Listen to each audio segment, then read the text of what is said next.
On commence notre cours, on est aujourd'hui le lundi 25 Tevet, on est le 7 janvier et comme promis on continue l'approfondissement de ce qui a été commencé hier dans le Shara Gilgulim. On est toujours dans l'introduction comme je l'ai dit à chaque cours, dans la Pticha.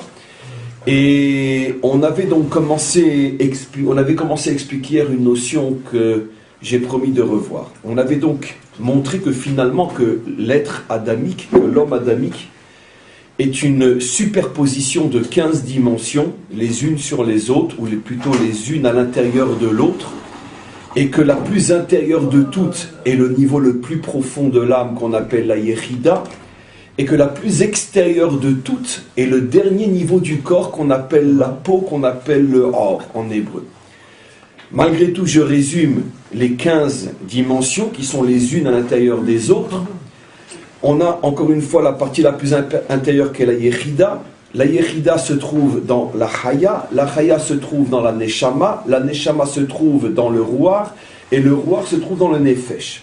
Première catégorie sur les trois, parce que pour l'instant je viens de parler des 5 parties de la même dimension qui est la dimension âme, Neshama d'après le terme général, et qui, comme on l'a vu déjà hier, est appelée véritablement, et seulement cette partie est appelée Adam, ce qui signifie qu'encore une fois, si la traduction de Adam, et c'est ce que je rectifie déjà depuis maintenant de nombreux cours, si la traduction de Adam signifie homme uniquement, comme malheureusement on le traduit, ou disons qu'on le traduit en hébreu moderne, si on traduit Adam par homme, alors effectivement on a un problème.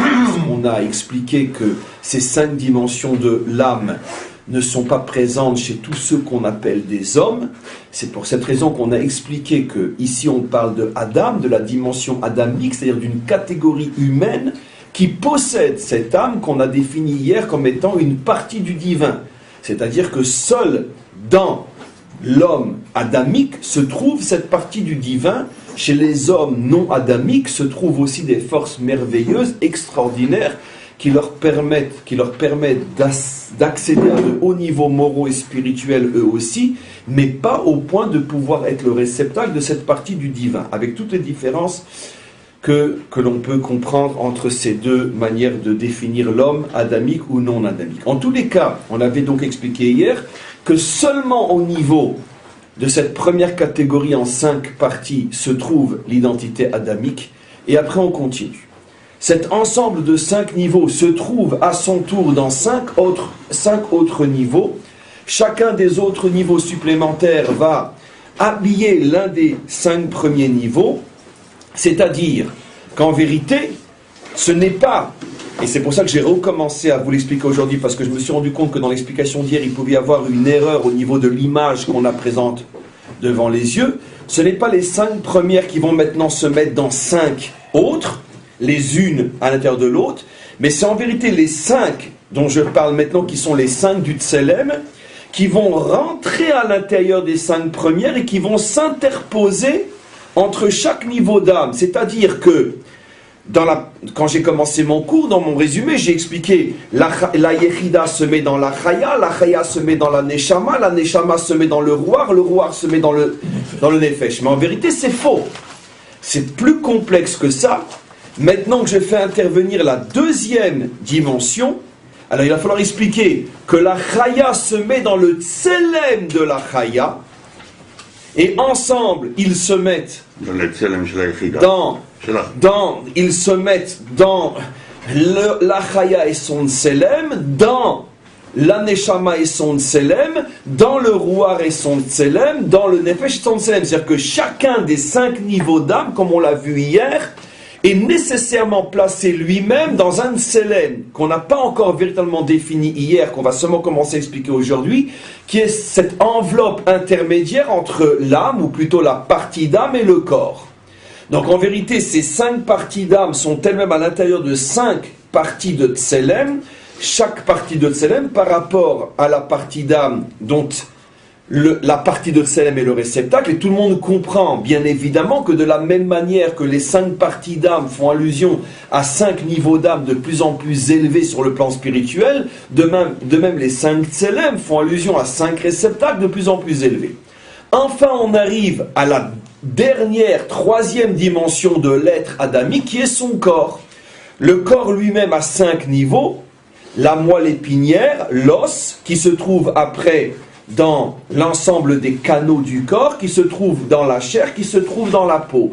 5 dimensions à l'intérieur de laquelle se mettent les 10 premières, c'est-à-dire chaque partie d'âme avec son tselem. Et on avait expliqué comment finalement les choses vont se positionner dans cet être global en 15 dimensions. La Yechida et son tselem va surtout se trouver, là je vais rectifier tout de suite, pour l'instant écoutez comme je vous le dis, dans toute la partie moelleuse du corps, depuis le cerveau en passant par la moelle épinière. La Chaya et son tselem va se trouver dans toute la partie osseuse.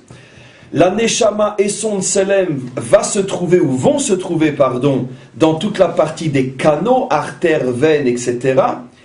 Le Ruach et son tselem vont se trouver dans toute la partie de la chair, partout où elle se trouve. Et enfin, le Nefesh et son tselem vont se trouver dans tout ce qui est la partie poreuse du corps. Alors là, une rectification très importante. Ce que je viens de dire est complètement faux et je vais le rectifier. C'est juste, mais c'est faux. Et j'explique pourquoi.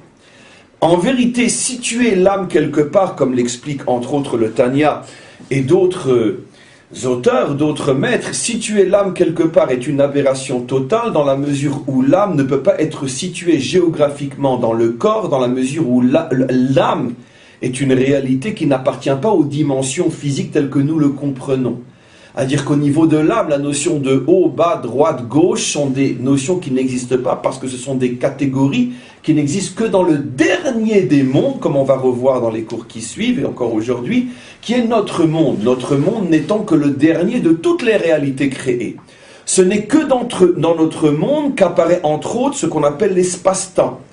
Les mondes qui sont au-dessus du nôtre ne connaissent pas le temps tel que nous le connaissons.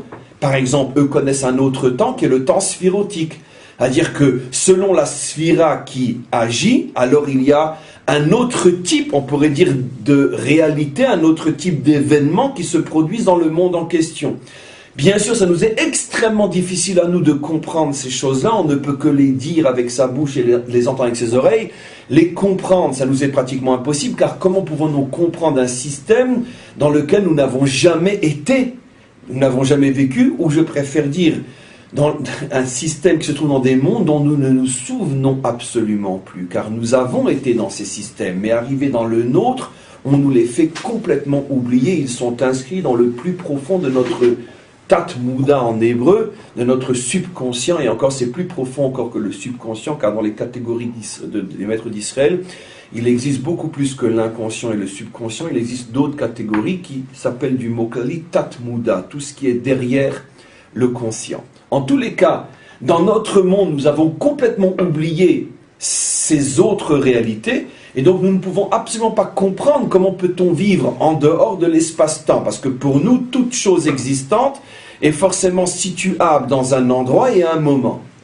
Donc, dans ces réalités-là, il n'y a pas d'espace-temps, ce qui veut dire que, nos maîtres disent, il est absolument impossible de dire que l'âme, même dans son ensemble, avec ses 5 parties, se trouve plus dans la peau que dans la chair, que dans l'os, etc. Ce dont on parle ici, c'est une notion qui est extrêmement importante, qu'on a déjà souvent vue ensemble, c'est ce qu'on appelle les manifestations de l'âme, le rayonnement de l'âme. C'est-à-dire que l'âme a ce qu'on appelle une essence, et elle a un rayonnement. L'essence de l'âme, et quand je dis l'essence de l'âme, je parle de l'essence des 5 niveaux de l'âme, Chaya, Yerida, etc., ne peut pas et ne doit en aucun cas être située quelque part dans le corps, parce que l'essence de l'âme se trouve autant dans l'extrémité de l'ongle que dans la partie la plus subtile du cerveau. Et même ce que je viens de dire est une idiotie, parce qu'elle ne se trouve ni là, elle est sans que l'on puisse définir son endroit. Parce que, encore une fois, on passe du monde du corps qui est figé dans l'espace-temps au monde de l'âme qui est au-dessus des catégories espace-temps. C'est justement la raison pour laquelle on va voir qu'il y a le Tselem. Mais ces manifestations, et là on commence à expliquer ce qu'est le Tselem, et c'est justement ce que j'ai expliqué hier dans cette fameuse bénédiction que l'on fait où Mafli la Asot, c'est un véritable prodige incompréhensible, comment Dieu peut mettre l'âme dans le corps. L'incompréhension que l'on exprime dans cette prière vient justement entre autres de la sagesse qu'avaient nos maîtres et qui veulent nous faire comprendre, parce que pour nous, bon, on nous dit il y a l'âme dans le corps, bien l'âme dans le corps, parce qu'on sait ni ce que c'est une âme, ni ce que c'est un corps, parce qu'on comprend de toute façon pas plus le corps qu'on comprend l'âme. Mais nos maîtres qui connaissaient et le corps et l'âme se posent la question, mais comment est-il possible que quelque chose qui n'existe pas dans l'espace-temps puisse se trouver dans le corps, qui est l'expression la plus absolue de l'espace-temps, puisque le corps, où se trouve assis sur cette chaise, où se trouve ailleurs, et en plus, il est à ce moment précis, il est 8h41, et ce corps-là, moi-même, je suis en train de parler à 8h41, et ce que j'ai dit avant et ce que je dirai après n'existe plus ou pas encore. Donc comment ce qui est en dehors de l'espace-temps peut-il se coller à ce qui est dans un monde complètement différent? Là intervient le Tselem, comme on a commencé à expliquer hier, vous allez voir, c'est passionnant. Mais quoi qu'il en soit, pour mieux comprendre, quand on dit que la Chaya, que la Yechida se trouve dans la moelle, c'est sa manifestation qui est dans la moelle.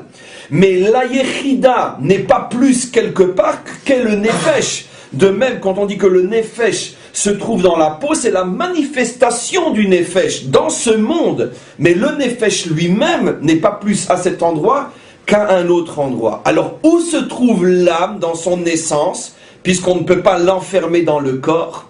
Alors justement, c'est à ce niveau que l'on explique, et c'est pour ça que l'homme adamique est très différent de l'homme non adamique.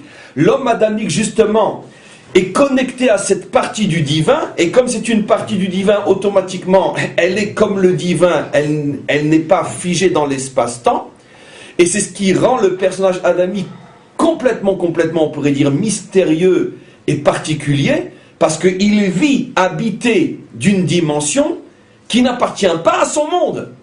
C'est pour ça que l'homme adamique est capable de s'élever au-dessus de ce monde. C'est pour ça, comme j'ai expliqué hier, pour maintenant descendre dans le concret, qu'on ne demandera jamais à un homme non adamique de servir Dieu au-delà des limites de ce monde. On lui demande de servir Dieu en respectant les limites que lui impose ce monde.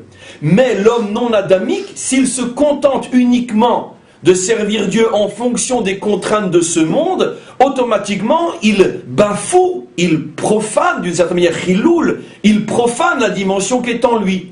Dit d'une autre manière, aujourd'hui il fait très froid, il pleut, etc., ce qui est très rare en Israël, un froid pratiquement européen. Ceux qui ne se sont pas levés ce matin aussi tôt que les autres jours, parce qu'ils se sont dit, oh, comment je vais me lever, la pluie, le vent, le froid, comment je vais aller à la prière à 6h du matin, c'est vrai, 10 mois sur 12, il fait beau dans ce pays, c'est facile, mais aujourd'hui c'est la tempête, j'ai pas envie de me lever. Ces gens-là, comme ils sont juifs, ont à ce moment-là profané l'identité adamique qui était en eux. Pourquoi? Parce qu'ils se sont soumis à ce qu'impose la réalité extérieure. Le juif authentique est celui qui ne voit même pas le monde qui l'entoure. Je dois me lever servir Hachem, froid, chaud, etc., comme nos pères en Russie qui brisaient la glace pour se tremper dans un mikvé. Et donc, nos pères, nos mères, qui pour aller au mikvé brisaient la glace pour se tremper dans un mikvé. Le froid n'existe pas. Pourquoi? Parce que j'ai en moi une dimension qui est au-dessus de ça. Cet exemple simple, emprunté d'une réalité concrète, est un modèle pour tout ce qui nous est demandé dans notre vie de juif. À partir du moment où un juif dit « je sais que je dois, mais c'est trop dur, je ne peux pas », à ce moment-là, il cesse d'être un homme adamique. Le juif commence là où s'arrête l'homme non adamique. C'est dur, c'est impossible, c'est irréalisable, Baruch Hashem, je suis là. C'est là que commence la dimension adamique. Donc il faut comprendre que derrière toute cette belle philosophie spirituelle, si ce n'était que pour vous enseigner ces choses-là, j'aurais honte de le faire, car c'est à l'extrême opposé de ce que je suis et de ce que je transmets. Ce que je transmets ne doit pas être uniquement de belles idées qu'on a apprises, ça doit être retraduit dans la réalité de tous les jours. Après ce genre de cours, où j'insiste sur la dimension adamique, chacun d'entre nous doit comprendre qu'à partir du moment où on comprend ce que c'est un homme adamique, je n'ai plus jamais le droit de me soumettre aux difficultés du monde qui m'entoure, que ce soit des difficultés physiques comme le froid, que ce soit des difficultés aussi morales. Des fois on a des épreuves, on a de grandes difficultés dans l'existence, on reçoit de très très grands coups. L'homme non adamique a le droit de s'écrouler, l'homme non adamique a le droit de dire j'en peux plus, je baisse les bras. L'homme adamique n'a pas le droit de s'écrouler, de dire je n'en peux plus, je baisse les bras. Pourquoi? Parce que rien dans ce monde ne peut arrêter l'homme adamique. Sur le plan spirituel aussi, l'homme non adamique aura le droit de dire « Je ne peux plus croire que Dieu existe après la Shoah ». L'homme adamique dira « C'est précisément après la Shoah que tout mon attachement à Dieu prend un sens ». Donc ce sont ces exemples-là qui montrent quelle est la différence fondamentale entre l'homme adamique et l'homme non adamique. C'est Kol Bnei Israël Bnei Melachim à la Mouvan, au sens où on écrase des montagnes. Absolument. C'est ce que dit Rabbi Shimon. Kol Bnei Israël Bnei Melachim aime. Tout Israël sont des fils de rois, selon la définition que le Talmud apporte du roi, c'est celui qui pulvérise la montagne, qui veut l'empêcher de continuer son chemin. Et c'est toute l'histoire d'Israël. Dans toute notre histoire se sont dressées jusqu'à aujourd'hui des montagnes pour nous empêcher de continuer. Et dans toute notre histoire, nous avons pulvérisé l'histoire. On s'est contenté de ramasser quelques morceaux pour les mettre dans les musées de l'histoire pour qu'on puisse savoir que ces gens-là ont existé. Et nous, on a continué notre chemin.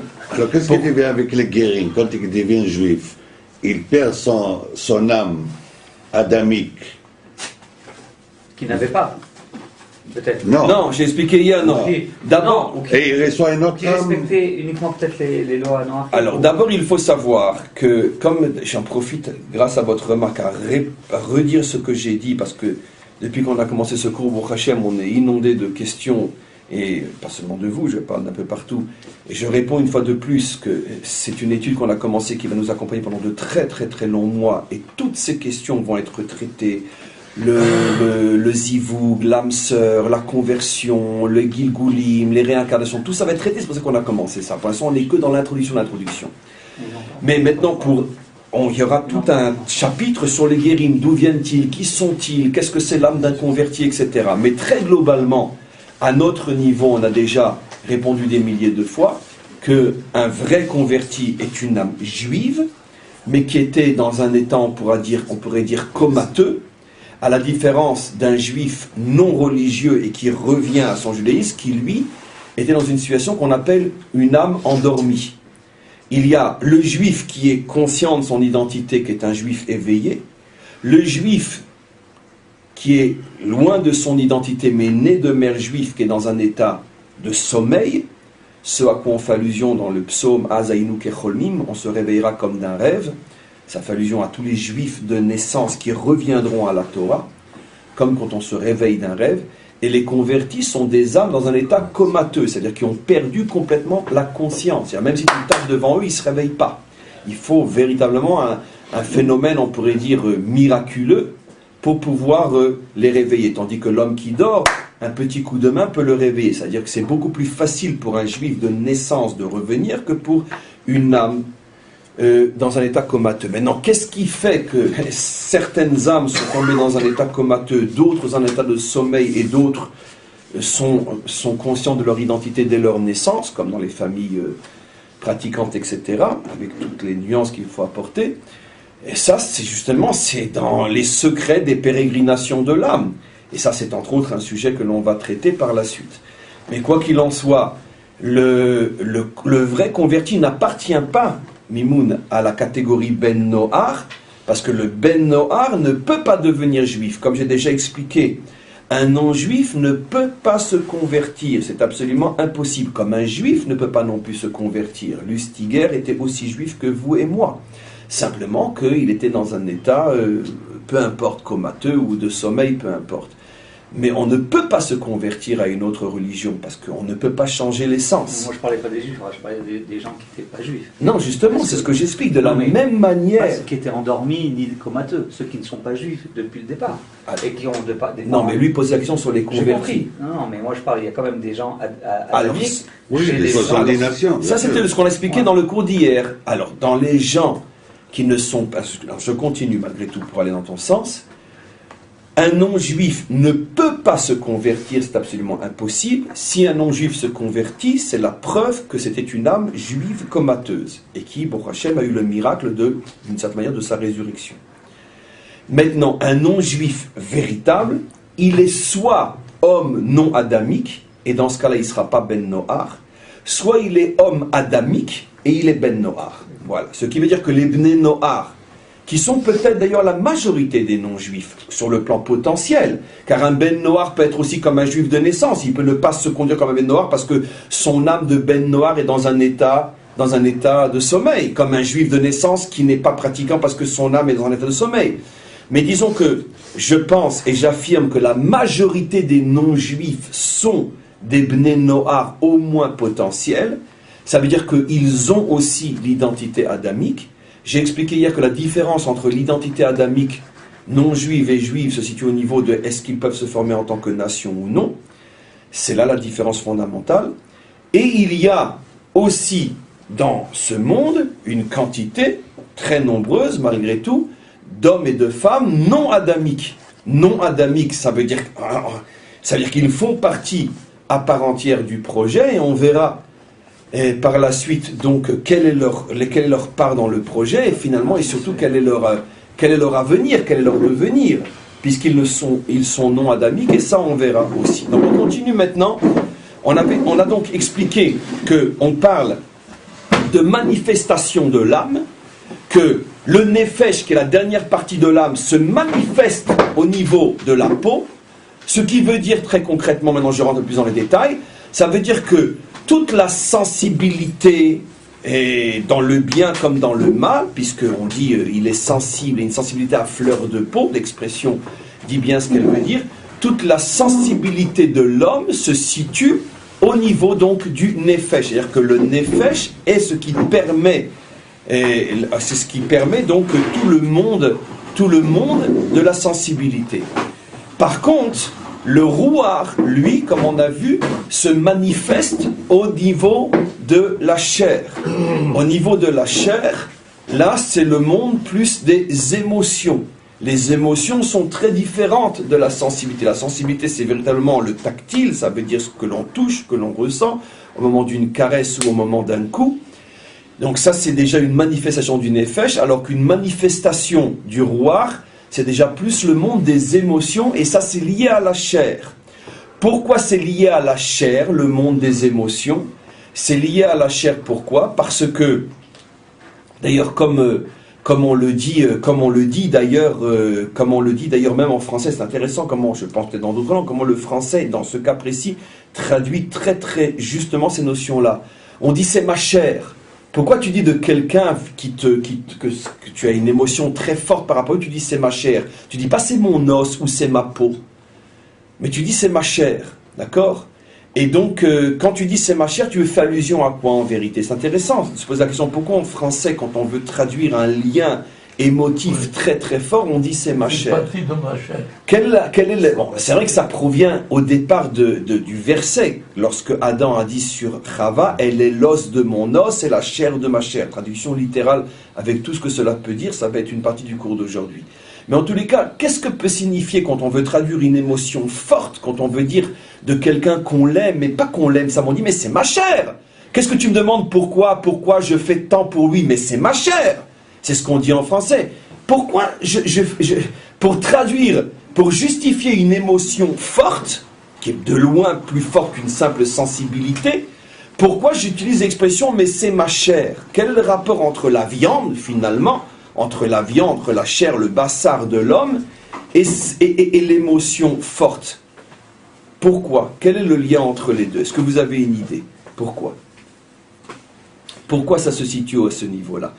Bon, alors, la réponse est justement dans ce que Adam a dit au niveau de Chava. Elle est la chair, elle est l'os de mon os et elle est la chair de ma chair. Ce qui est intéressant, c'est qu'allons un peu plus loin avant de répondre. Si le rouar se manifeste dans la chair, et comme on le sait, le rouar c'est le monde des émotions, le rouar, alors que le nefesh c'est le monde du ressenti au niveau de la peau. L'os, comme on a vu, est l'endroit où se trouve la neshama. Or, la neshama, comme on le sait, fait allusion à l'activité intellectuelle de l'homme. Le discernement, la pensée, la réflexion. Ça veut dire que la manifestation de la neshama, c'est l'activité intellectuelle dans l'homme. La manifestation du roi, c'est toutes les activités émotives. Et la manifestation du nefesh, c'est toutes les activités sensitives. Sensation, émotion et réflexion. Pour garder la rime on. Mais la Yechida, ça doit être les... Alors, on va voir la Yechida ce que c'est, mais en tous les cas, pour l'instant, c'est 3 premiers. Ce qui est intéressant, c'est que quand Adam parle de son épouse, il dit elle est etzem me'atzmi, elle est au niveau de l'os, elle est au niveau de la chair. Ce qui veut dire qu'elle a un lien avec mon activité intellectuelle, et elle a un lien avec mon activité émotive. Mais pourquoi dans l'homme, on représente ces 2 dimensions, l'activité intellectuelle par l'os et l'activité émotive par la chair? Pourquoi par la chair? Pourquoi bassar? Pourquoi? C'est intéressant parce que on se serait attendu plus à ce que, d'une certaine manière, on fasse allusion au fait que la relation avec la femme est plutôt liée à la peau, puisque c'est une forme aussi de plaisir. Dans l'union entre l'homme et la femme, c'est surtout la partie extérieure du corps qui vit aussi la relation. Mais pourquoi Parce la qu'il y a chair? les hauts et les bas. Bassal, si on change le mot, ça fait chever. Ça peut être aussi un décret dans les émotions. Cassure. Un cassure dans les émotions. Non, je comprends, mais on ne dit pourquoi? pas sur la peau, j'ai cassé ma peau. Mais j'ai cassé mes sentiments, mon brisure. C'est plus flexible. C'est plus flexible. Non, parce que sur les 5 niveaux, c'est celui qui est au milieu qui absorbe des 2 avant et des 2 après. Alors justement, on va voir que le Tselem se trouve à ce niveau-là. Mais regardez, la réponse est extrêmement intéressante. Comment s'appelle, dans le langage talmudique des maîtres d'Israël, comment qu'on appelle l'homme souvent? Comment qu'on appelle l'homme? C'est sans entrer dans la différence adamique, pas adamique. Comment? Non, il y a un autre mot, Bassar Vadam. On l'appelle Bassar Vadam. Dans toute la littérature talmudique, quand on parle de l'homme commun, sans rentrer dans les différences justes, méchantes, adamiques, pas adamiques, on l'appelle Bassar Vadam. Oui. Bassar Vadam, c'est-à-dire chair et sang. D'ailleurs, on dit en français aussi, il est fait de chair et de sang. Toutes ces expressions françaises sont en vérité empruntées de leur origine, qui est donc le judaïsme, puisque... Et donc, Bassar Vadam, pourquoi l'homme est appelé Bassar Vadam? Pourquoi on l'appelle à ce niveau-là? Et pourquoi on ne l'appellerait pas Ospo?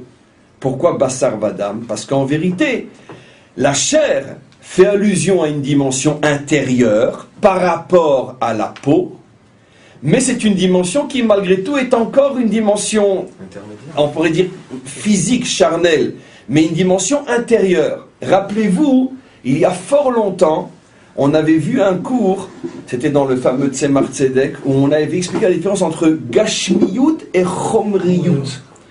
En hébreu sophistiqué, il y a 2 mots pour dire la matérialité, Chomriyut et Gashmiyut. Je ne peux pas traduire parce que les 2 veulent dire matérialité.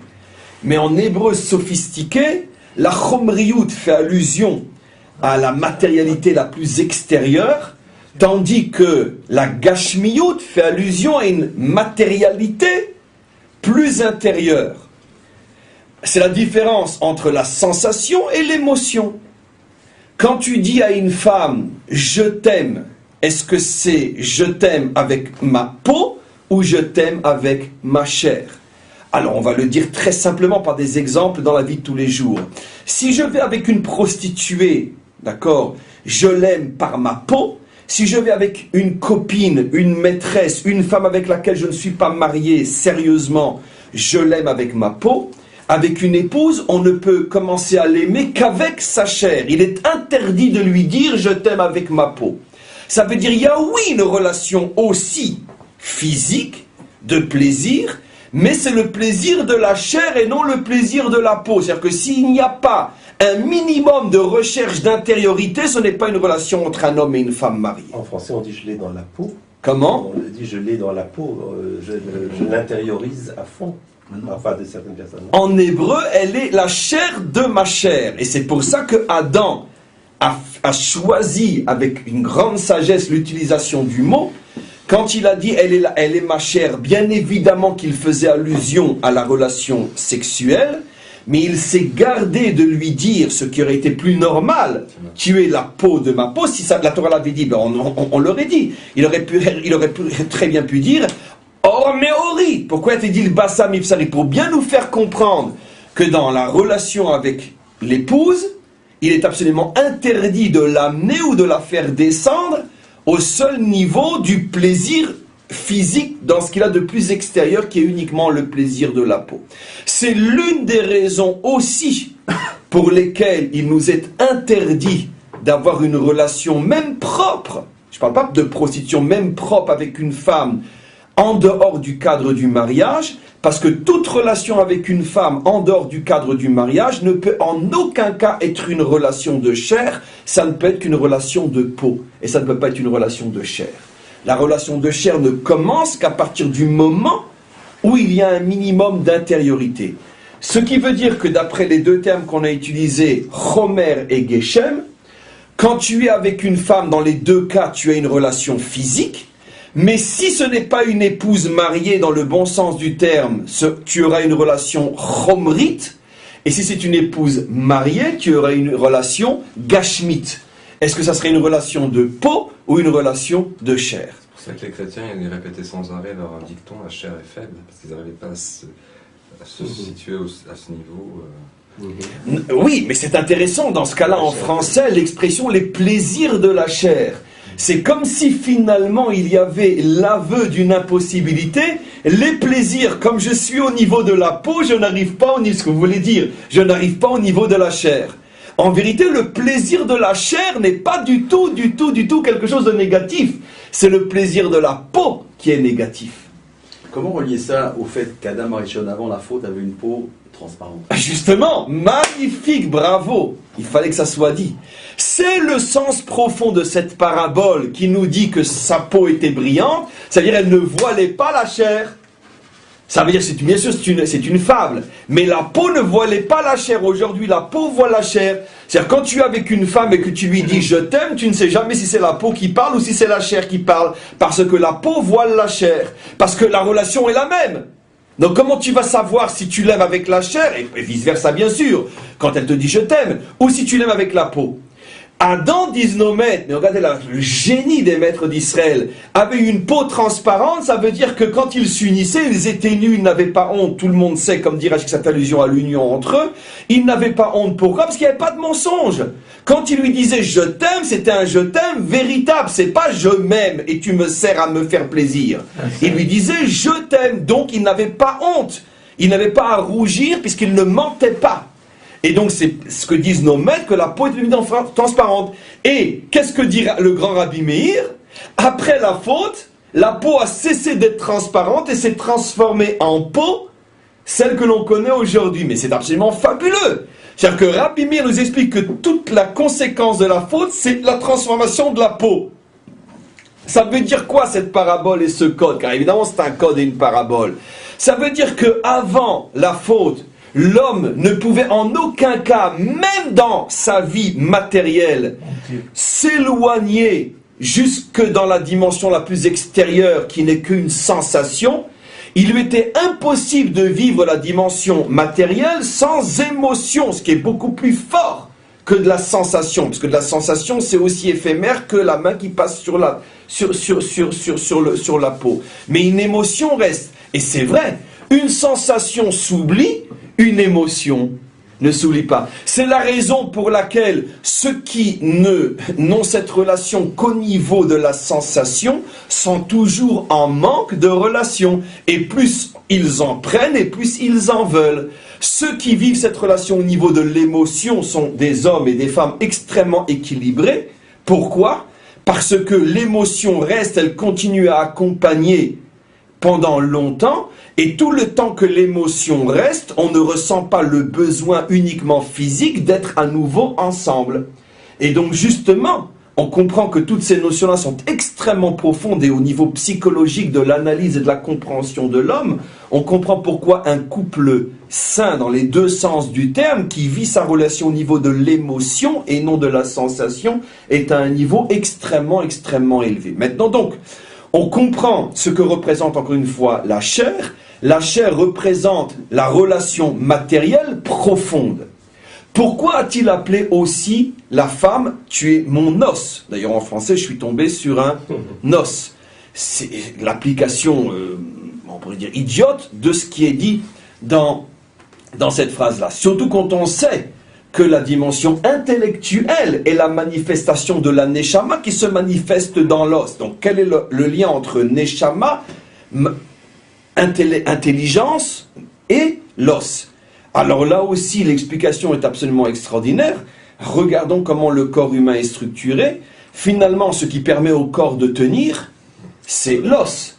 C'est la partie osseuse. Si l'os a un problème, tout s'effondre.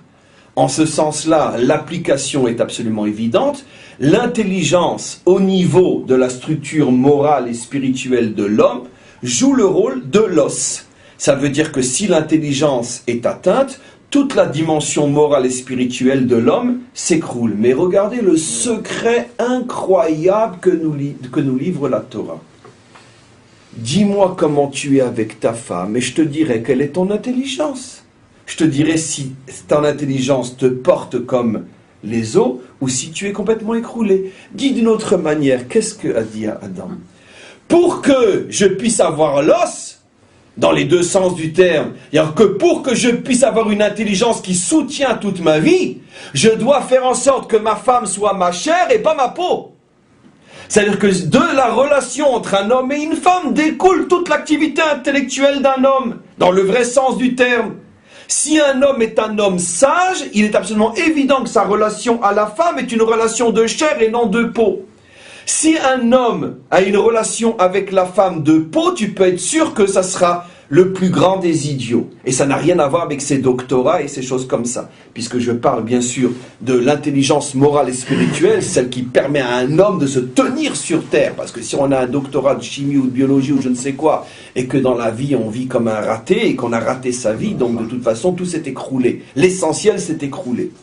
Et donc, pour avoir un debout dans ce qui est l'essentiel de l'existence, ça dépend de la relation avec la femme. Donc on voit comment ces secrets-là sont expliqués. Oui. Alors juste encore un instant, et c'est la raison pour laquelle l'homme est appelé Bassar Vadam et non Or Vadam.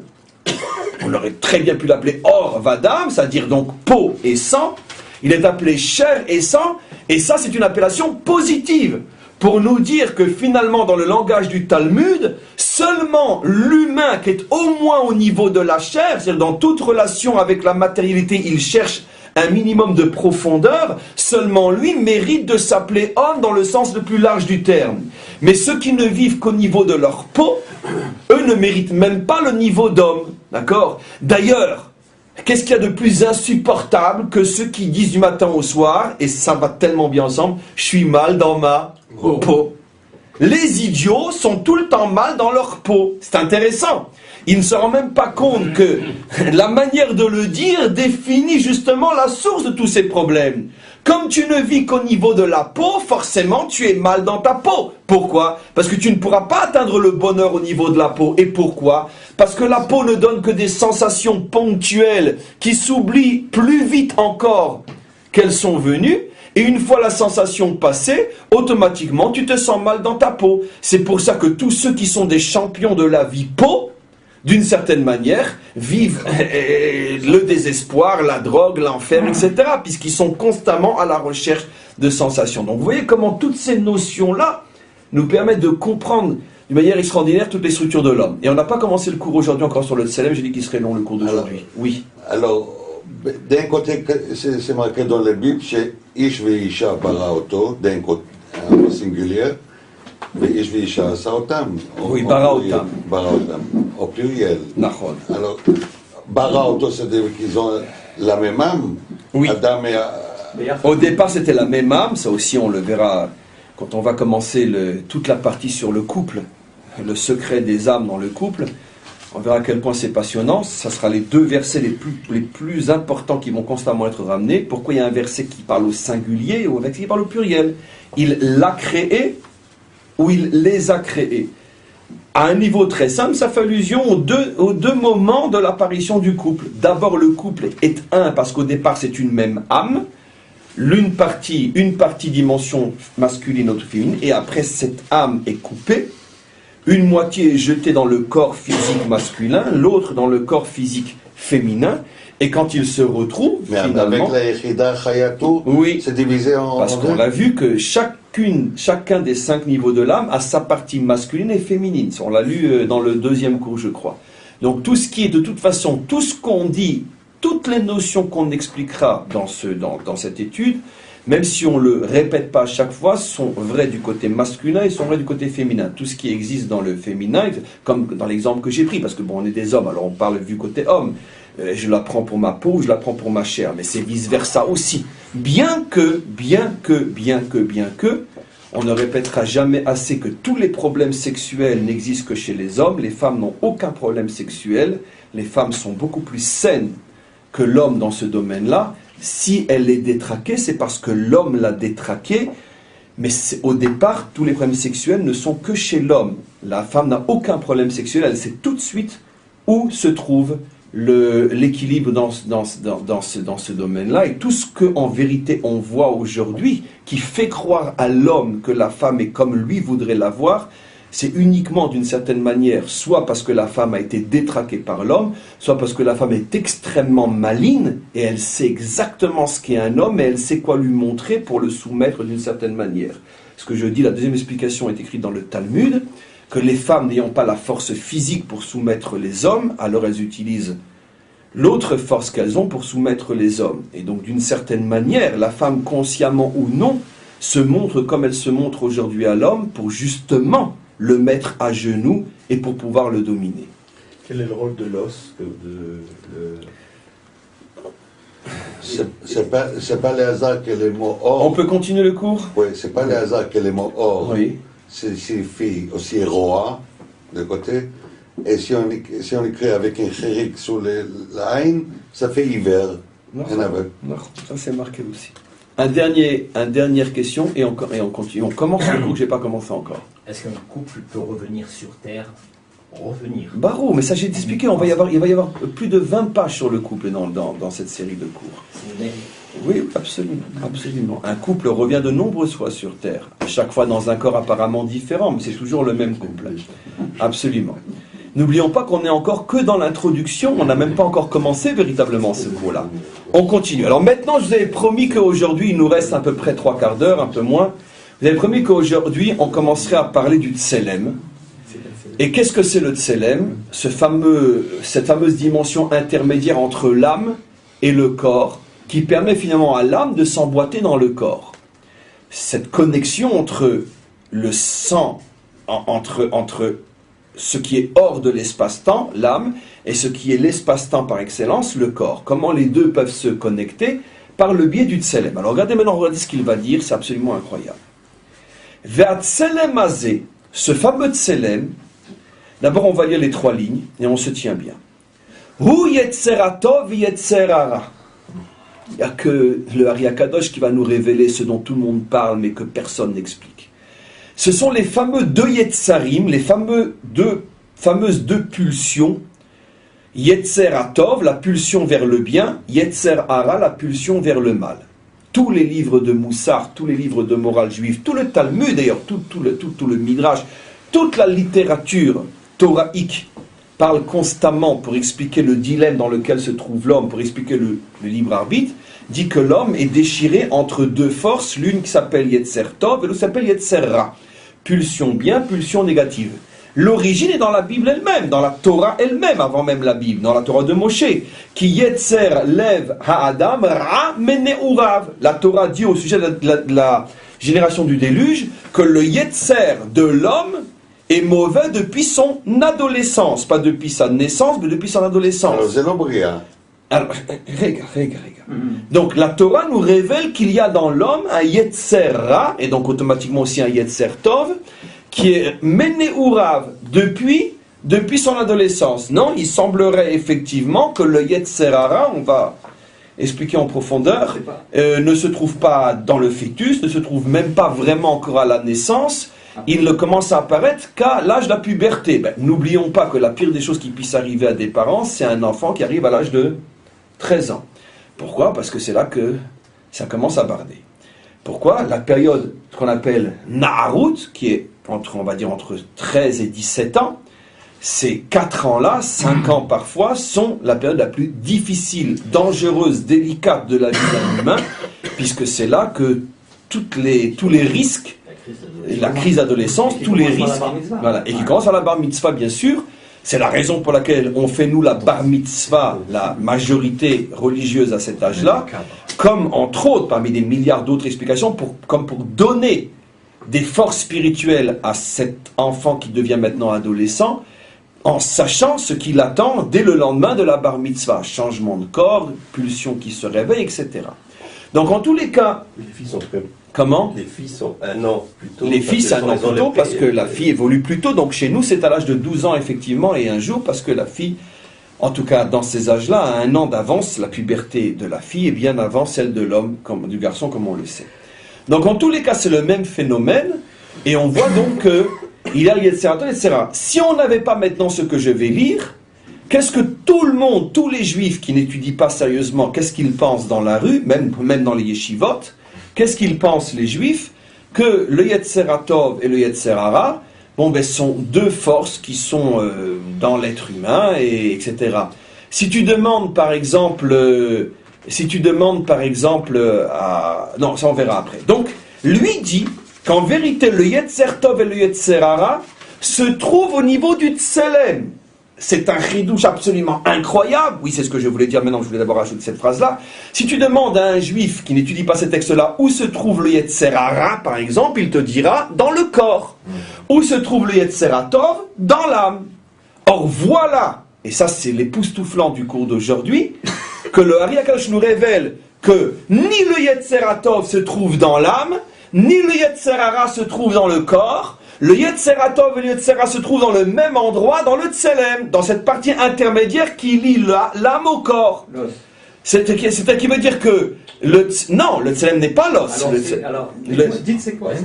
Le Tselem, c'est 5 parties intermédiaires qui permettent aux 5 parties de l'âme d'être dans les 5 parties du corps. Ce qui veut dire que, comme la Yechida a son propre Tselem pour se retrouver dans la moelle épinière, il y a dans le Tselem qui permet à l'âme, à la Yechida d'être dans la moelle épinière, la manifestation bien sûr, elle a son propre, ce Tselem a son propre Yetzer Tov, Yetzer Hara, et ainsi de suite. À chaque endroit de connexion entre la partie de l'âme et la partie de corps correspondant, depuis la moelle, l'os, canaux, chair, peau, quand je dis canaux, ça inclut le sang qui coule dans les canaux, dans ces 5 parties de corps où se trouvent les 5 parties de l'âme, l'endroit de la connexion est 1/5 de Tselem, et dans chaque 1/5 de Tselem se trouve le phénomène Yetzer Tov, Yetzer Hara. Ce qui veut dire qu'apparemment le Ari Akadosh nous explique Yetzer Tov, Yetzer Hara pas du tout comme 99,9% des juifs le comprennent. Le Yetzer Hara n'est pas une force du corps qui veut jouir. Le Yetzer Tov n'est pas une force de l'âme qui veut Dieu. Le Yetzer Tov, Yetzer Hara est lié au Tselem et lié au principe de la connexion. On va voir, il va expliquer plus. C'est à l'endroit de la connexion entre les contraires que se trouve Yetzer Tov, Yetzer Hara. On continue la merveille, regardez ce qu'il explique. C'est dans le Tselem que se trouve la pulsion bonne, pulsion mauvaise. VM, et là c'est le gros du cours. Et si tu me demandes, c'est quoi ces pulsions? Elles sont quoi? C'est des pulsions humaines? C'est des pulsions quoi? Ema malachim shebe adam atzmo. Je traduis une fois en disant un véritablement sale gros mot. Pardonnez-moi, généralement j'essaye de ne pas dire des gros mots. C'est les anges qui se trouvent dans l'homme. Et donc, ça ce sont les vrais gros mots, pas ceux que je dis de temps en temps. Ça c'est les vrais gros mots. Oser traduire notre Torah selon le langage du monde chrétien et occidental. Ça c'est la vraie sale bouche. Parce que c'est tellement pas ça, ou pas ce que eux comprennent. Mais dire con, ces choses, c'est pas des gros mots ça. C'est une manière forte de faire passer un message. Les vrais gros mots, c'est falsifier la Torah avec de fausses traductions. Ça, c'est les vrais gros mots. Donc, je m'excuse d'avoir dit un gros mot en public. C'est pas mon genre. Donc, j'en supplie un petit peu. Juste que j'assois ça. Après, la question. Il explique qu'il y a le monde qu'on appelle le monde des malachim. D'accord ? Que malheureusement, on traduit par le monde des anges. Et que malheureusement, pour moi, vu le travail qui m'attend, je vais devoir expliquer ce que cela veut dire. Parce que ça va être très fatigant. Le monde des malachim, je traduis encore une fois ou deux dans ce cours, après je ne traduis pas parce que je ne supporte pas dire des gros mots. Le monde qu'on appelle le monde des anges, donc le monde des malachim, et voilà que le Hari Akadosh nous révèle que l'homme lui-même est constitué de malachim. Les malachim sont le fameux tselem, les malachim dans l'homme, parce qu'il n'y a pas que dans l'homme des malachim, mais les malachim dans l'homme sont le fameux tselem, qui sont Yetzeratov, Yetzerara. Et là, un chidouche explosif. D'abord, vous saviez-vous que l'homme adamique était constitué aussi de malachim? Vous le saviez? Et vous saviez-vous que sans le malach, on ne pourrait pas avoir de connexion entre notre âme et notre corps? Et vous saviez-vous aussi qu'il y avait des malachim qui s'appelaient Yetzerara? Des malachim qui sont mauvais? Malachra? C'est absolument incroyable. Mais avant de vous laisser poser la question, je résume ce que j'explique. Parce que c'est de la folie. Finalement, l'être adamique, on va doucement, parce que chaque notion est tellement à retenir son souffle qu'on va doucement. L'être adamique est une superposition, une composition de 3 dimensions radicalement différentes. La dimension divine, j'ai pas dit Dieu, rappelez-vous le cours d'hier. La dimension divine qui a 5 niveaux, globalement l'âme. La dimension malachique, qui est ange, qui est l'intermédiaire, et la dimension gashmit ou chomrit, avec 2 extrêmes, puisque la dimension divine, l'âme, est hors temps, hors espace, donc elle ne peut pas se connecter à ce monde, et à l'extrême opposé, la dimension corps, qui est l'expression la plus forte de l'espace-temps, de la limite, dans le temps, de la limite dans l'espace. Mon corps est ici, à cet endroit, et n'est pas ailleurs, à un autre endroit, à un autre moment, au même moment, pardon. Et donc, l'intermédiaire entre les deux, c'est le monde des anges, mais qui compose à part entière l'être adamique, qui lui donne le tselem, yetzer tov, yetzerara. Ce qui veut dire que l'être adamique, encore une fois, a en lui, et ça on le verra dans les prochains cours, 3 mondes. Je commence par le plus bas, le monde matériel représenté par le corps, le monde des anges représenté par le tselem, et le monde du divin représenté par l'âme. C'est cet ensemble de ces 3 choses qui forment l'homme adamique. Maintenant, question.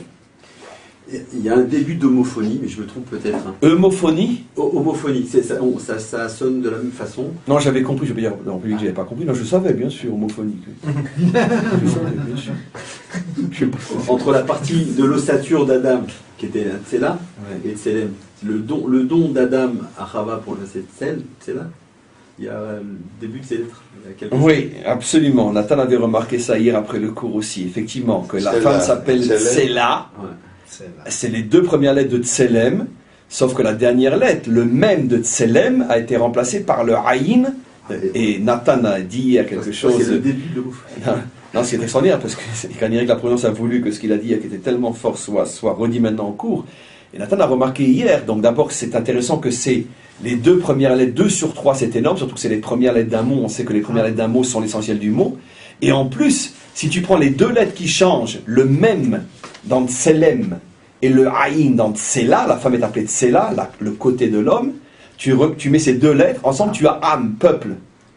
Et on avait expliqué que justement que tout le chidouche du peuple juif, c'est qu'il est le seul peuple adamique.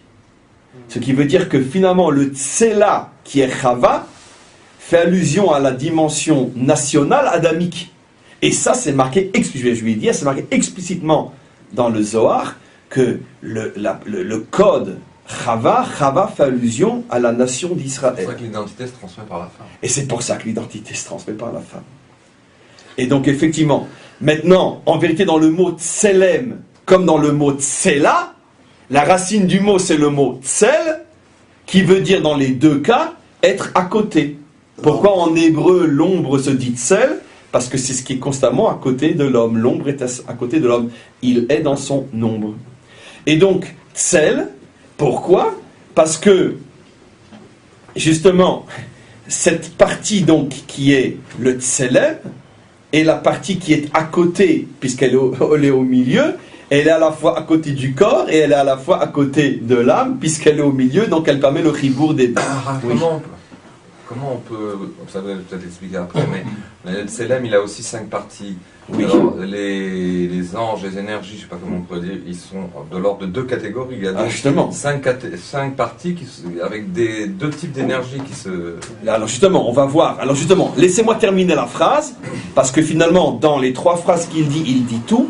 Donc, on a expliqué, le Tselem, c'est les 2 pulsions, bonnes et mauvaises.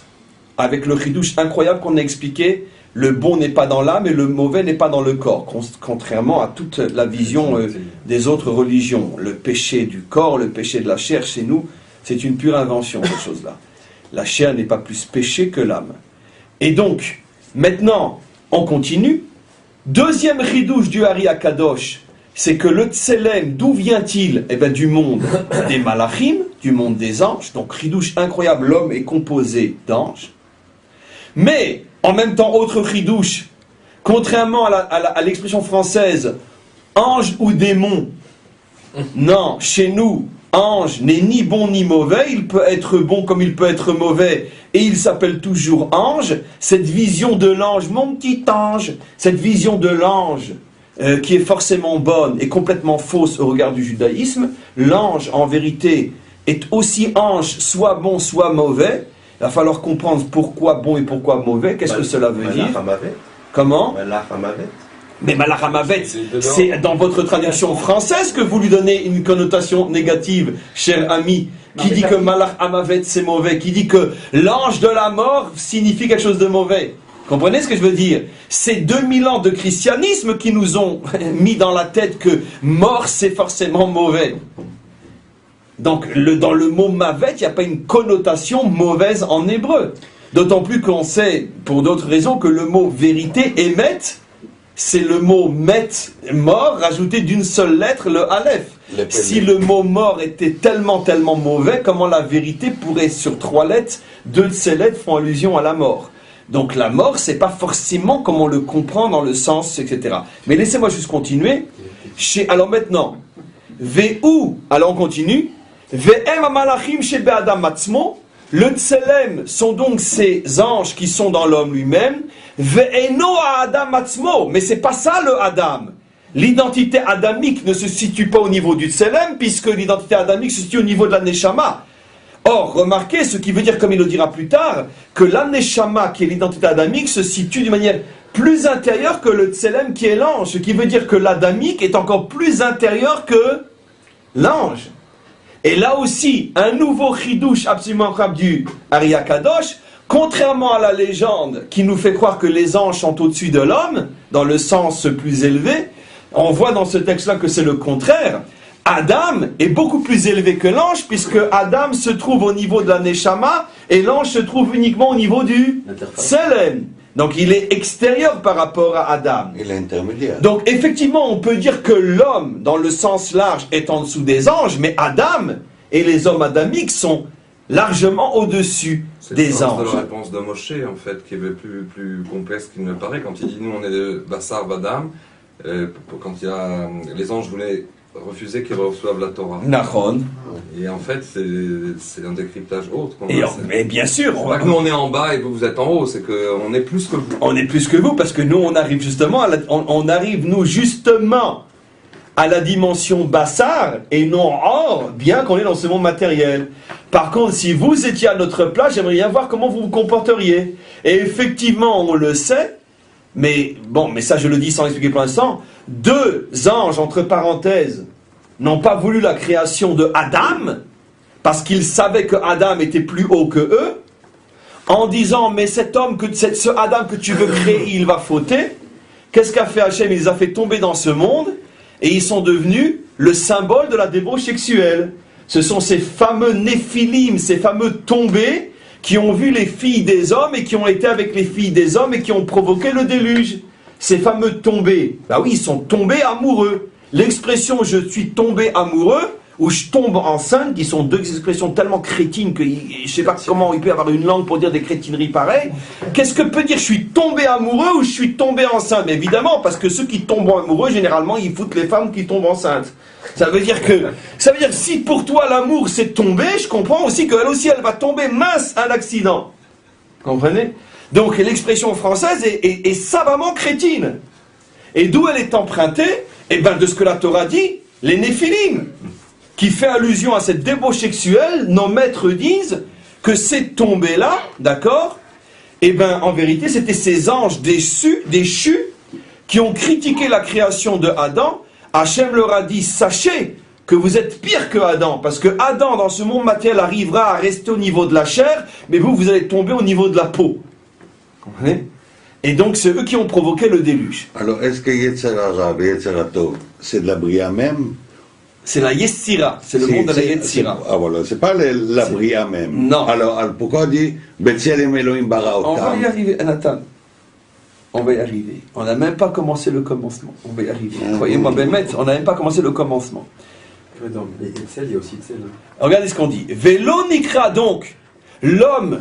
Alors maintenant, Adam, c'est pas le Tselem. Et Vélo nikra Tselem, mais l'homme, Adam, c'est la Neshama.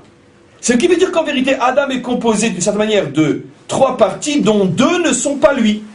Lui n'est que l'âme, et l'âme, ce que lui il est, se trouve emprisonné d'une certaine manière de 2 écorces, de 2 clipotes, de 2 habits, le tselem et le corps. Ce qui veut dire que sur 3 dimensions, il y en a seulement un tiers qui est l'homme. Vous comprenez pourquoi c'est tellement dur d'être un homme, un vrai. Pourquoi ? Parce que d'abord, ce que je suis n'est qu'un tiers de ce que je vois. Et donc il faut que je me rende compte que 2 tiers de ce que je crois être, ce n'est pas vraiment moi. Et en plus, le vrai moi se situe dans la partie la plus cachée de mon être. Donc vous comprenez pourquoi c'est tellement dur d'être un Adam ? Vous comprenez maintenant pourquoi il va en falloir des Gilgulim, des revenus sur terre, jusqu'à ce que se dévoile le Adam véritable ?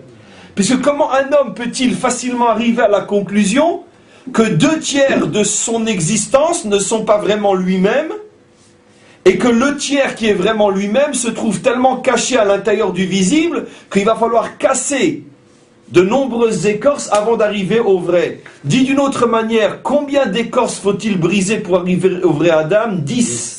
5 du corps, 5 du tselem pour enfin arriver aux 5 de l'âme. Ce qui veut dire que l'homme doit briser 10 écorces pour pouvoir arriver à lui-même. Vous comprenez pourquoi on a reçu la Torah sous la forme de 10 commandements ? Et vous comprenez pourquoi pour sortir d'Égypte il a fallu 10 plaies. Mais la vérité... Et vous êtes devant un tableau qui vaut des milliards, monsieur. Des milliards. Des milliards. Même que c'est gratos. C'est gratos dans ce monde, mais je vous garantis que dans l'autre, je vais devenir multimilliardaire. Maintenant, regardez. C'est la raison pour laquelle il faut 10 plaies pour sortir d'Égypte. Ces 10 plaies font allusion à la brisure des 10 écorces pour arriver à Adam, qui est le peuple juif. Et donc, chaque plaie, si on avait la sagesse pour le faire, nous permettrait de comprendre qu'est-ce qu'on a cassé. 5 plaies qui vont casser les 5 écorces du corps, 5 plaies, et forcément les dernières, qui vont casser les 5 écorces du tselem. Quelle est la dernière plaie et la plus profonde avant d'arriver à l'homme? Makat Bechorot. Makat Bechorot, la mort des premiers-nés, correspond à la brisure de la dernière écorce, celle qui est la première sur l'âme, la plus proche de l'âme. Et dès que cette écorce a été brisée, libération d'Israël, naissance de la nation Adam, oui. Alors, je vous révèle quelque chose, que la non-neshama, ça veut dire que c'est le secret du maître du monde. Il y a le nun que c'est le sod, et le no, il reste Hachem, le no Hachem. Alors, Behei Baram, il faut 5 fois 10 firot pour arriver à 50 portes au maître du monde au haut pour découvrir le divin. Même pas le Dieu, je ne parle pas de la vie, le divin. Donc, divinité. ce que vous dites, et je sais que vous ne le savez pas, est marqué spécifiquement dans le Zohar. Rajbi dit Dans les ordres, voilà. Neshama, c'est la décomposition Ha-Shem. Bien sûr. Et 50 portes pour arriver au divin. Et donc, comment Diviser et pas simplement réunir. Réunir. Non, alors, parce que dans un premier temps, alors, c'est très bien, parce que dans un premier temps, effectivement, la question est évidente. Si Adam n'avait pas fauté, je parle d'un si, on met Paris en bouteille, parce que ça fait partie du programme, et comme on le sait, c'est un logiciel qui ne pouvait ne pas se passer comme il s'est passé. Si Adam n'avait pas fauté, c'est-à-dire ce à quoi font allusion nos maîtres lorsqu'ils disent que la peau était transparente, ça veut dire que il y avait des habits et non des voiles. Rappelez-vous ce cours magnifique où on a expliqué qu'en hébreu, l'habit peut se dire de deux manières. Levouche et beged. Quelle est la différence entre levouche et beged? Beged vient du mot révolte. Soit l'habit trahi, un boged c'est un trahiseur, un traître, pardon. Soit l'habit trahi, soit l'habit habille. Et donc, s'il n'y avait pas eu la faute, l'habit ne faisait qu'habiller. Ça veut dire que quand tu vois un homme habillé, l'habit ne voile pas son corps, tu vois que c'est un corps dans un habit. Ou soit c'est un habit de moine. Ça veut dire que l'habit ne fait pas le moine. Ça veut dire que là, l'habit est traître. Pourquoi Yaakov a dit... Regarde, donc j'ai pas fini de répondre à la question. Donc si effectivement il n'y avait pas eu la faute d'Adam, on n'aurait pas eu besoin de briser les habits, car les habits ne trahissaient pas leur véritable source, qui est l'âme. Donc ils ne trahissaient pas leur raison d'être. Malheureusement, l'habit s'est transformé en écorce, en prison. Ce qu'on brise, ce n'est pas les 10 dimensions, mais c'est ce qu'elles sont devenues. Elles se sont transformées en écorce qui emprisonnent d'une certaine manière l'âme, et c'est parce qu'elles emprisonnent l'âme, et c'est ça le symbole de l'Égypte. L'Égypte, qui en vérité retient prisonnier Israël, c'est le symbole de ces 10 écorces qui depuis la faute ne sont plus uniquement des habits, mais sont devenus des écorces qui emprisonnent l'âme. Let my people go, laisse sortir mon peuple, c'est-à-dire laisse l'âme se libérer, car au départ, Moshe dit à Pharaon, qui est le symbole des 10 écorces, vous n'avez pas été créés pour être des écorces, vous avez été créés pour être des habits. Comment se fait-il que vous osez voiler l'âme? Donc, c'est la raison pour laquelle il y a les 10 makot. La bracha de Yaakov, c'était ni beged ni lvosh, c'est pour que le beged devienne finalement un levouche. Arour, de transformer le beged en levouche. C'est ce que sa mère lui a dit. Tu prendras les beged. C'est un cours, on a déjà fait ce cours-là. Tu prendras les begadim de ton frère Esav et tu en feras des habits. Ça veut dire que tu vas justement retransformer les 10 clipotes, les 10 écorces en habits. On ne peut pas être sans habits, d'où votre question, pourquoi faut-il les briser? Mais d'où ma réponse, s'il n'y avait eu que l'homme Yaakov, on n'aurait rien eu besoin de briser, puisqu'il n'y aurait pas eu d'emprisonnement, il n'y aurait eu qu'un habillement. Mais comme il y a eu l'homme Esav, qui a transformé l'habit en beged, l'habit en traître, automatiquement, il faut, pour libérer l'âme, il faut briser. Oui. Rav, tout à l'heure, vous avez dit, pour revenir à ce que vous avez dit, l'homme adamique, vous avez dit l'homme Adam, il est plus haut que les malachim. Oui. En réalité, pourquoi? Parce que Adam, quand on donne les outils, c'est Aleph, c'est Lamed P, on utilise Dam, Dalet, c'est Lamed Tête, et Mem, c'est Mem, Mitpalel. Okay? Adam ou Mitpalel. Comme il ou Mitpalel, il est plus haut que les malachim, que l'homme Mitpalelim. Ça veut dire que puisqu'il est mitpalel, il peut changer les choses. Le malach, comme on le verra, ne peut rien changer. Zach, bravo. Ça vient pas de moi, ça vient de mon fils Aaron. C'est lui qui m'a dit ça. Et d'où il a appris ça? Hier avec son rab. Heureux est le peuple qui peut encore apprendre de ses enfants dans le domaine de la Torah. Parce que dans le domaine de l'informatique, ça fait longtemps qu'on est largué. Mais dans le domaine de la Torah, on apprend de nos enfants. Baruch Hashem. Et c'est vrai, on est vraiment une génération qui apprenons de ses enfants.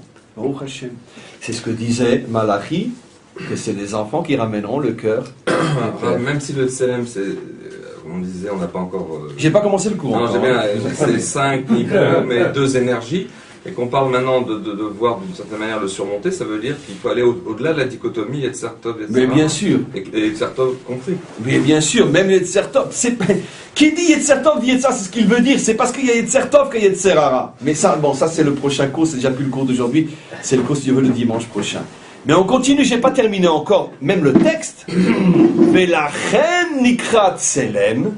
Et la raison pour laquelle on l'appelle tselem, qui veut dire à côté, la dernière lettre n'est qu'une lettre de conjugaison, mais la racine c'est tsel qui veut dire à côté, puisqu'il est là, il est à côté des deux, puisqu'il est l'intermédiaire.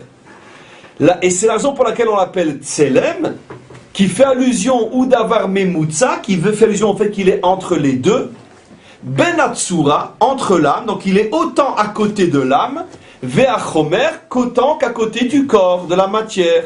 Ve'dome leshnehem, et donc il a forcément la propriété des deux, car ce qui est censé faire le lien entre les contraires a forcément en lui un petit peu des deux, car comment peut-il lier des contraires s'il n'a pas en lui une partie des contraires, une partie des deux? Tout le monde comprend, c'est cartésien. Donc, il est au milieu, qui n'est pas bien sûr un au-milieu géographique, mais un au-milieu philosophique. Ça veut dire qu'il est composé des deux, et c'est parce qu'il est composé des deux qu'il peut réunir les contraires. Et donc, Vedome leshnehem, Ve'ut selem ve'diukan shelahem, et donc il est d'une certaine manière le diukan shelahem, il est d'une certaine manière le miroir de chacun des deux.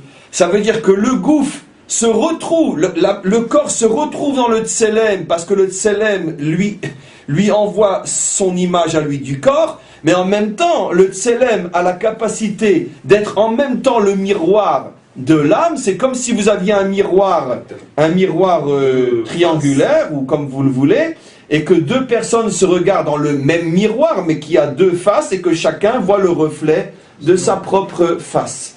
Et donc c'est comme ça qu'il peut faire le chibour entre les deux, puisque l'âme, voyant le tselem, l'âme s'y retrouve, donc elle s'approche du tselem, le corps, voyant le tselem, s'y retrouve aussi, il s'approche du tselem, et en se rapprochant tous les deux du tselem, ils se retrouvent unis grâce au tselem. Alors tout ça c'est très beau, dit d'une manière, on pourrait dire cartésienne, mais qu'est-ce que cela veut dire, et surtout quel est le lien avec le Yitzhak Tov et Tzara? Je vais juste introduire le prochain cours, Bezrat Hashem. Donc, vous avez tous compris, bien évidemment, que le Yetzer Hara est le miroir, la facette du Tselem vue côté corps, et le Yetzer Tov est... Non, mais vous inquiétez pas. C'est dans le sens des... Non, je ne vais pas dans le sens du tout, vous allez voir. Et le Yetzer Tov est le côté du miroir vue côté âme. Ok, bah maintenant. Là, on a un très gros problème de définition. Pourquoi? Puisqu'effectivement, si on traduit, et surtout si on l'entend, la notion de Ra comme étant le mal, alors évidemment, alors on a un problème. Maintenant, heureusement pour nous, nous sommes juifs et nous avons le devoir de connaître notre langue et donc de pouvoir être véritablement sauvés. Qu'est-ce que signifie à l'origine le mot Ra? Qu'est-ce que signifie Nathan Milra? Milra. C'est avant ou après? Milra. On dit Mil'el ou Milra? Mil'el, Milra. C'est quoi Milra? C'est la fin. C'est à la fin, c'est Milra. Voilà. Ce qui est à la fin s'appelle l'extériorité s'appelle Ra. Mil'el, l'intériorité s'appelle. Alors Milra, c'est à la fin des mots? Mais bien sûr. Milra. Aujourd'hui, toute personne qui va à l'Ulpan, même en hébreu moderne, il apprend l'hébreu et on lui explique qu'il y a une fonction grammaticale qui s'appelle Milra. Et personne ne dit, maîtresse, comment vous pouvez dire que c'est mauvais? Mais non! Ra signifie à la fin, à l'extérieur, en dernier. Ça veut dire quand on parle de la dernière partie d'un verbe, d'un mot, d'une phrase, on dit, on va maintenant s'occuper de ce qui est Milra. L'extériorité s'appelle Ra. Sont venus les fous, ils ont traduit Ra par mal. Et ça fait 2000 ans que nous, on est devenus fous aussi. On pense et on parle comme eux. Non, le mot Ra n'a jamais voulu dire mal. Ra signifie quelque chose qui est dirigé ou qui est vers l'extériorité. Voilà.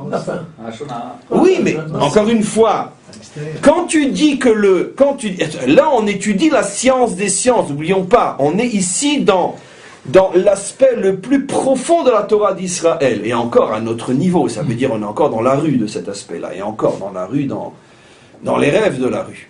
Mais en tous les cas, on s'approche de l'aspect profond. Donc ici, le choix des mots, d'accord, est fondamental. Parce que si tu te trompes sur la traduction d'un mot, c'est-à-dire que tu fais sauter le laboratoire, tu fais sauter le pays dans lequel tu travailles à confectionner ta formule. Là, on est des chimistes ici, on est des physiciens de très haut niveau. La moindre erreur de formule, on fait tout péter, nous avec. Donc on ne peut pas se permettre de parler le petit français de la rue. Le mot ra ne signifie pas mal en hébreu. Le mot ra signifie extériorité. Donc, automatiquement, de même que le mot tov ne signifie pas bien. Que signifie le mot tov en hébreu? Lumière. Ce qui brille s'appelle tov. Pourquoi? La première fois qu'apparaît le mot tov dans la Torah, c'est la création de la lumière. Et nos maîtres expliquent partout dans toute la Torah, la traduction bien n'est qu'une dérivée de. Au départ, tov signifie brillant, briller. Ce qui est tov, c'est ce qui brille.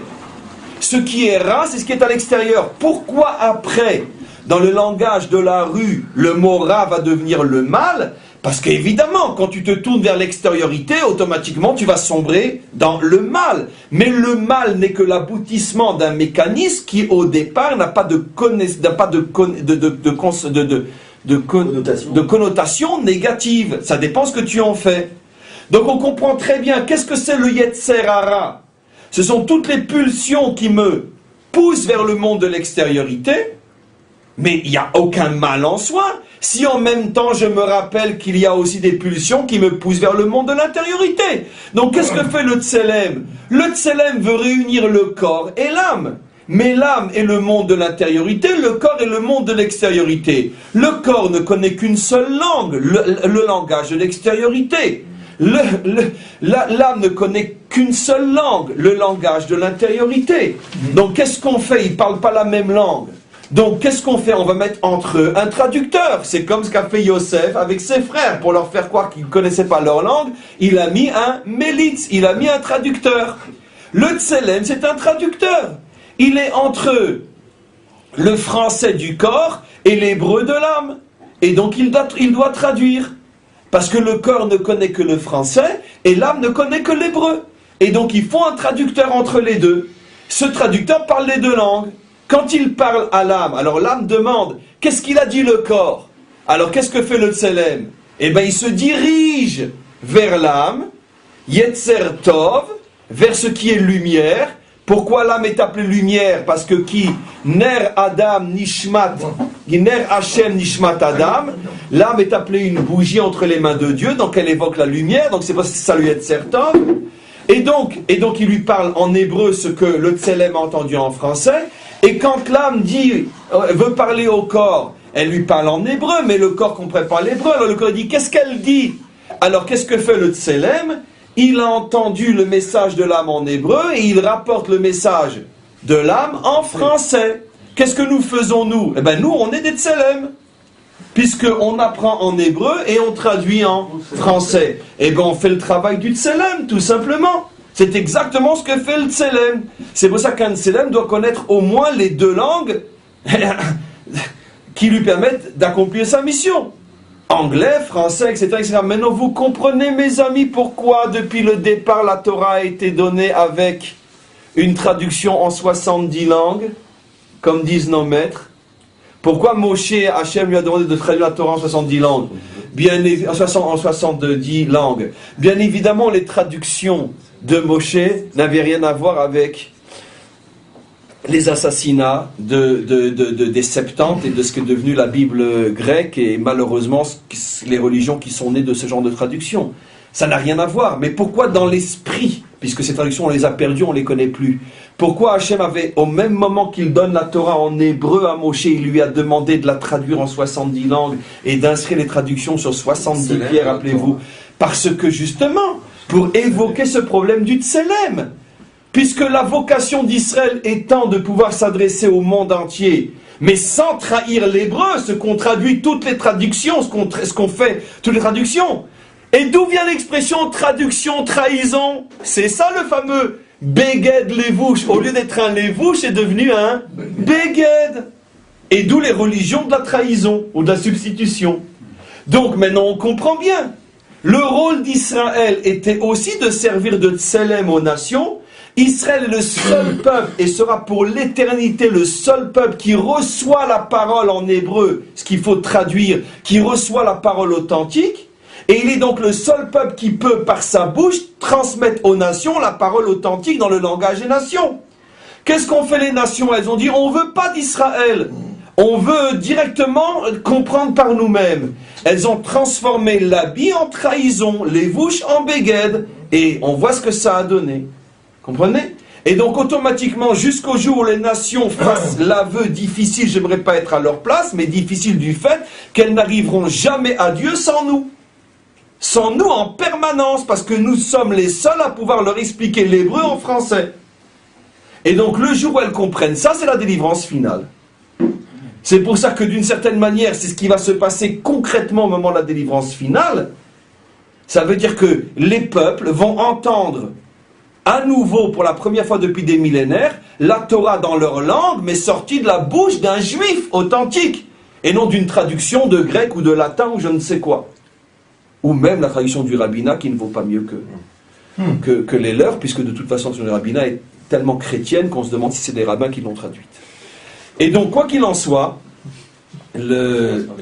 Comment? C'est pas facile à traduire.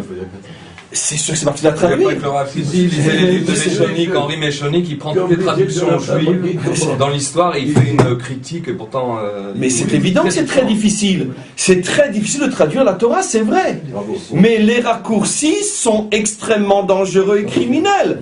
Parce que les raccourcis nous ont valu 2000 ans pour l'instant de catastrophe. Quand nos maîtres disent dans le Talmud que le jour où la Torah a été traduite pour la première fois en grec, les fameux Septante, ça a été pour le monde une catastrophe plus grande encore que la faute du veau d'or, nos maîtres savaient ce qu'ils disaient. Parce que le monde va sombrer dans la déchéance spirituelle pendant 2000 ans.